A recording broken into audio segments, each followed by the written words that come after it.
On a fait 2 capsules sur la spiritualité, les urgences spirituelles, mais il faudrait peut-être clarifier, c'est quoi une urgence spirituelle, Céline? Et oui, parce que je me suis rendu compte que nous, on parle d'urgence spirituelle, puis c'est passé dans notre langage courant, en fait. Et quand on en parle autour de nous, les gens ne savent pas ce que c'est, même des gens qui sont dans les voies spirituelles. Bah oui, normal, parce qu'on a adapté un terme qui vient de l'anglais, en fait. Mhm. Spiritual emergency. Donc, pour les bilingues, vous connaissez probablement spiritual emergency parce que c'est un terme qui est maintenant assez utilisé Ouais. dans les écrits de différents leaders, différents gourous ou guides spirituels. Et en fait, en français, on n'a pas vraiment l'équivalent, mais il faut comprendre que dans emergency, il y a deux notions en anglais. C'est à la fois l'émergence, c'est pour ça que nous, on va plus comprendre en français l'émergence spirituelle, bah oui, ça parle. Et puis, il y a cette notion d'urgence, parce qu'en fait, en effet, toutes les émergences, toutes les expériences spirituelles qu'on va faire ne vont pas forcément amener à une urgence, mais certaines, oui, certaines peuvent vraiment nous faire perdre pied. Et c'est là où on parle d'urgence spirituelle, parce qu'on a besoin d'aide. Et ces gens-là peuvent, à un moment donné, se retrouver aux urgences, pour le coup, psychiatriques, parce qu'elles Exactement. Il y sont... a des dizaines ou des centaines d'années, il y a des gens qu'on catégorisait comme fous parce que ces gens-là vivaient des expériences qui sortaient de l'ordinaire, entendaient des voix, ressentaient quelque chose et tout de suite, on les isolait, là. Oui, tu es gentil quand tu dis des dizaines d'années, des centaines d'années. Encore aujourd'hui, et on se rend compte que c'est pour ça qu'il y a tout un pan maintenant du DSM, qui est donc la Bible des psychiatres et des psychologues, qui est le guide un petit peu des symptômes pour les maladies psychiques. Il y a tout un pan maintenant depuis 2004 qui a été dédié et qui a développé justement cette catégorisation, cette description un petit peu de ce qui se passe dans les urgences spirituelles et dans l'émergence spirituelle. Mais ça reste encore quelque chose qui est très mal compris, très peu connu des psychiatres et des psychologues, en fait. Et donc, en fonction de la croyance du psychiatre ou du psychologue, ça peut encore être complètement catégorisé comme une crise psychotique, hein. Pourrait-on donner des exemples d'urgence spirituelle? On parlait de la Kundalini dans Mm. l'une des capsules. Par exemple, quelqu'un qui ressent comme une énergie qui circule et cette personne n'arrive plus à dormir. Cette énergie, elle est là et ça peut être un feeling intéressant momentanément, mais éventuellement, ça peut devenir aussi handicapant. Oui, je dois dire que souvent l'éveil de la Kundalini, quand même, elle se produit chez des gens qui font des pratiques spirituelles. Donc, une fois de plus, ils sauront déjà un petit peu ce qui se passe pour eux. Disons, ils l'ont cherché. Et pour beaucoup, c'est plutôt un gage d'éveil spirituel, en fait. Donc, c'est plutôt quelque chose où ils se disent, waouh, Une bonne génial, je nouvelle. sens l'énergie partout autour de moi, c'est comme si j'étais un peu électrique, c'est comme si... Donc, ça ne va pas forcément non plus leur poser problème à ce type de personnes. Par contre, ça peut être un moment où la personne, elle perd pied, en fait. J'ai un petit peu abordé la dernière fois la notion de la Euh, crise de vie, en fait. Justement, j'ai un exemple de quelqu'un dans mon entourage qui a vécu ça et OK? qui n'arrivait plus à dormir. Ah, ah. Alors, c'était toujours très, très, très intense. Alors, au début, comme je le disais, c'est wow!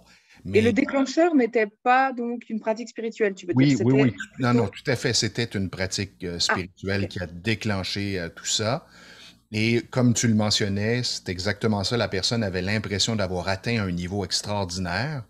Ouais. Et wow, c'est le nirvana. Sauf que au bout de 2 jours, là, ça devient comment je fais pour dormir, comment je fais pour récupérer, comment je fais pour cette énergie-là, elle est toujours là. C'est comme si l'intensité était au maximum. Alors imaginez le moteur d'une voiture là, qui roule à plein régime tout le temps. Éventuellement, le moteur chauffe, là, surchauffe.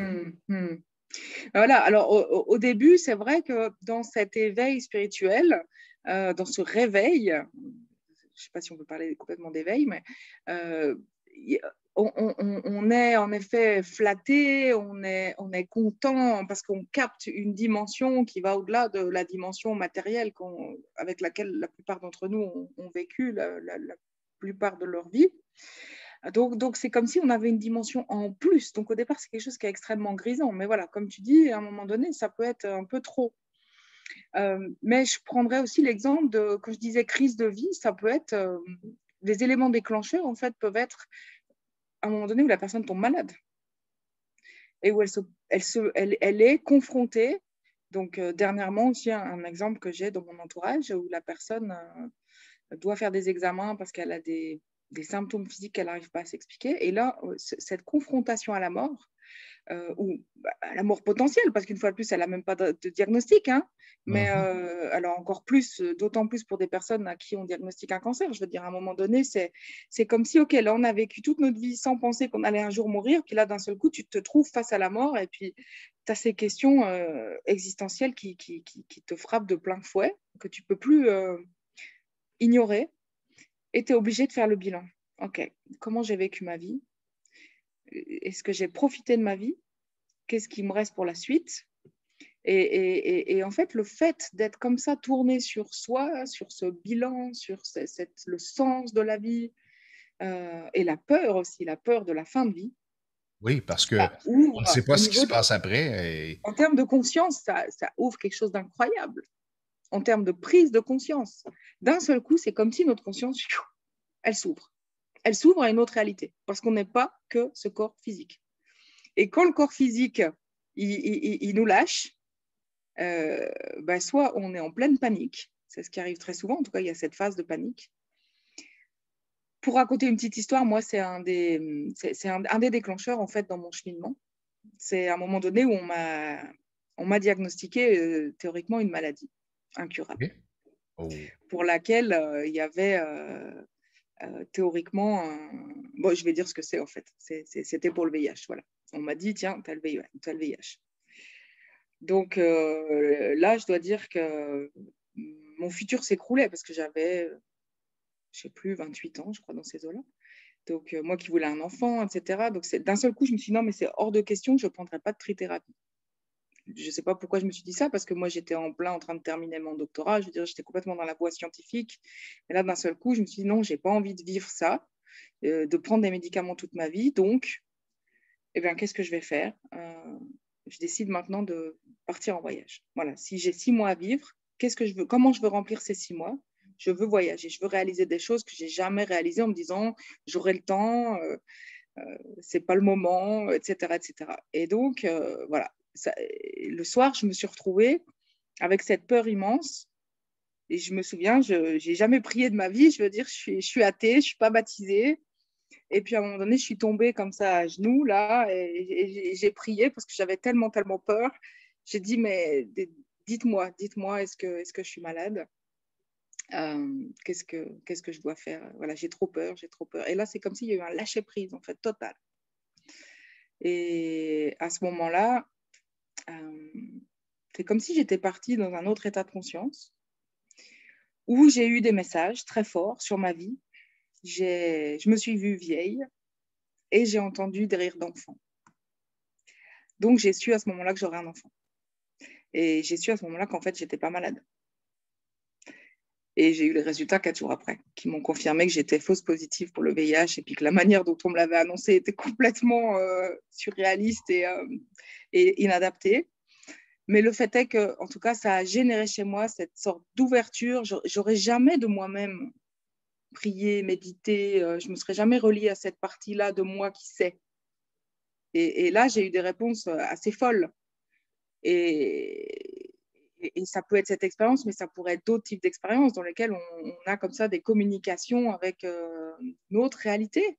Oui, mais comment savoir? J'entends la question dans ma tête. Comment savoir si je communique avec cette partie de moi qui sait ou si je communique avec autre chose?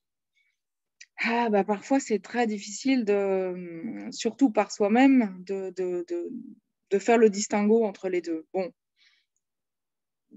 je parlais aussi une fois de l'intuition. Alors, c'est vrai que plus on apprend à se relier à son intuition, certains parlent du soi supérieur, de son être divin, de son guide intérieur. On peut lui donner tout un tas de noms, mais c'est vrai que c'est une partie de nous qui est comme si elle était plus élevée, reliée à quelque chose de plus grand, et qui sait.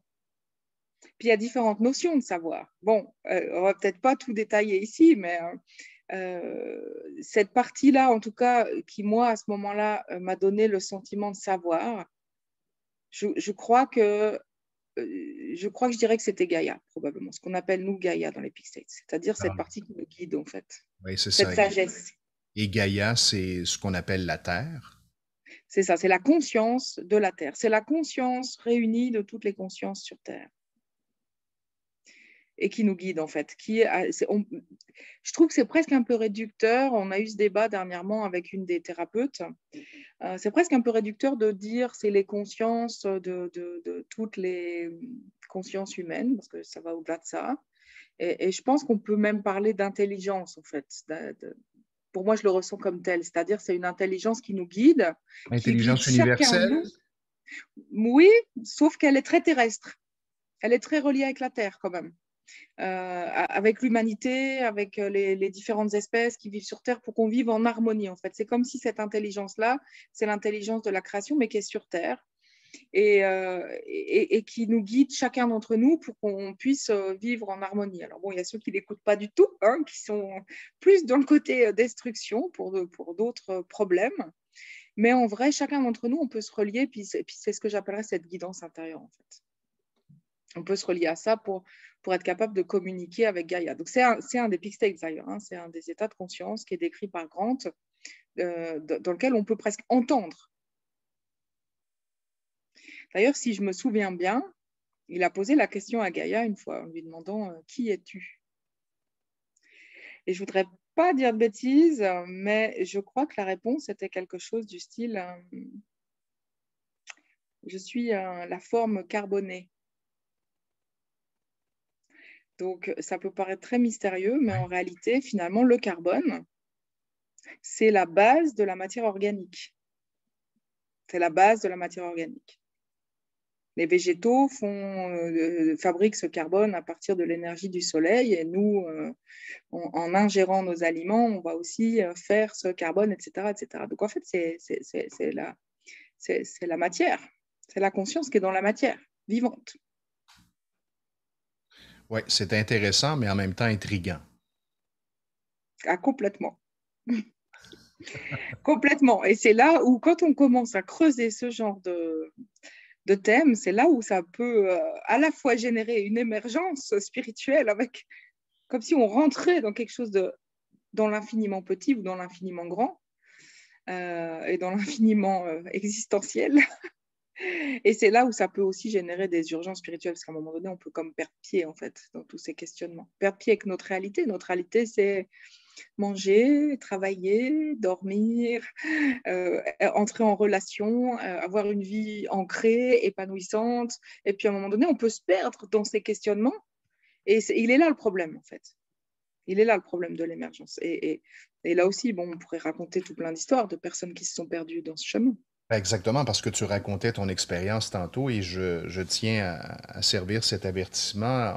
D'aucune façon, on vous déconseille de travailler en faisant fi de tous les spécialistes. Consultez les spécialistes de la santé, écoutez les spécialistes de la santé, prenez ce qui est bon pour vous, c'est vraiment super important parce qu'il y a des gens qui ont carrément dérapé, qui ont décidé d'aller consulter des chamans ou autres pour se guérir eux-mêmes et qui en sont malheureusement décédés.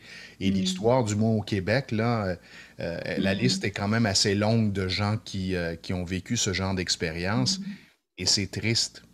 Alors, je pense que Donc, faut être très prudent. tout à fait. Alors moi, je dis toujours une chose, c'est parce que parfois, on peut déceler qu'il y a un problème physique. Donc moi, je vais toujours conseiller, dans ces cas-là, si j'ai un doute ou quoi que ce soit, je vais toujours conseiller à la personne d'aller faire un test, Examen médical. d'avoir le diagnostic.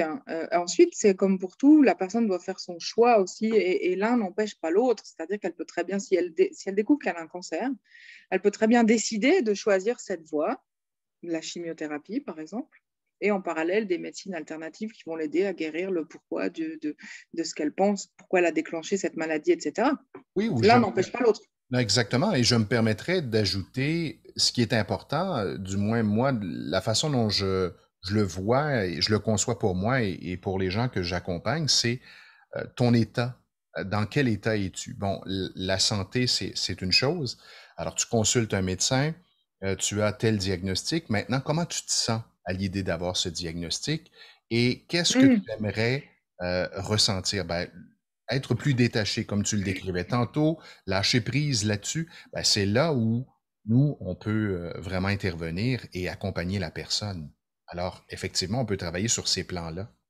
C'est ça, sur le coup, j'avais envie de te dire, tiens, à l'époque, j'avais pas les techniques de Peak States. Comment, si j'avais pu faire une séance de Peak States, tiens, à quoi, où ça aurait pu m'amener? En effet, ça aurait pu m'amener avec le fait d'être calme, paisible et légère avec ce diagnostic. Euh, et puis, probablement, ou possiblement, en tout cas, mon choix aurait été le même. C'est-à-dire, maintenant, j'ai envie de vivre ma vie à 100% et j'ai envie de voyager. D'ailleurs, c'est ce que j'ai fait. Même alors que mon diagnostic a été négatif, c'est ce que j'ai fait. Ça a été plus un déclic et un réveil pour moi. Mhm.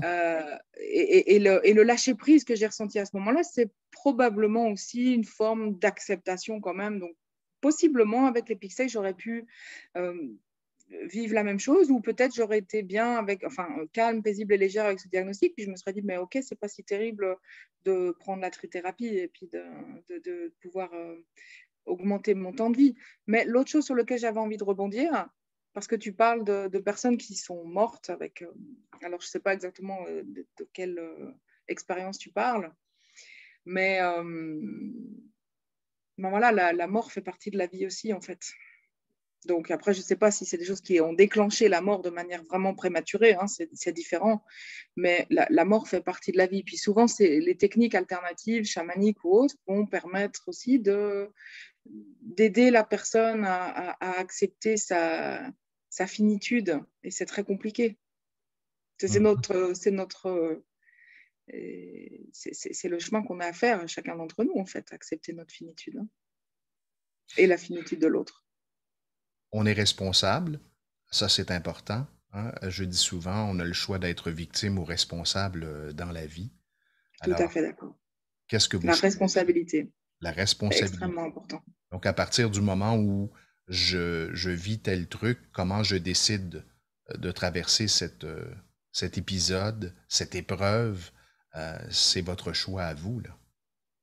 Et est-ce que c'est une épreuve ou est-ce que c'est quelque chose qui va vraiment m'amener à me connaître mieux et à faire cette expérience? Parce que vraiment des gens que j'ai pu voir dans les thérapies, avec les personnes que j'accompagne, mais surtout avant que je travaillais beaucoup avec des chamans, euh, je voyais les personnes, ce que ça leur faisait vivre, je veux dire. On n'était plus en train de parler de la maladie, on était en train de parler d'eux en tant qu'être humain, en tant qu'être conscient, qui fait une expérience de vie et qui n'est plus victime de sa maladie, mais qui, à travers la maladie, va transcender quelque chose. C'est ça que je trouve beau, en fait.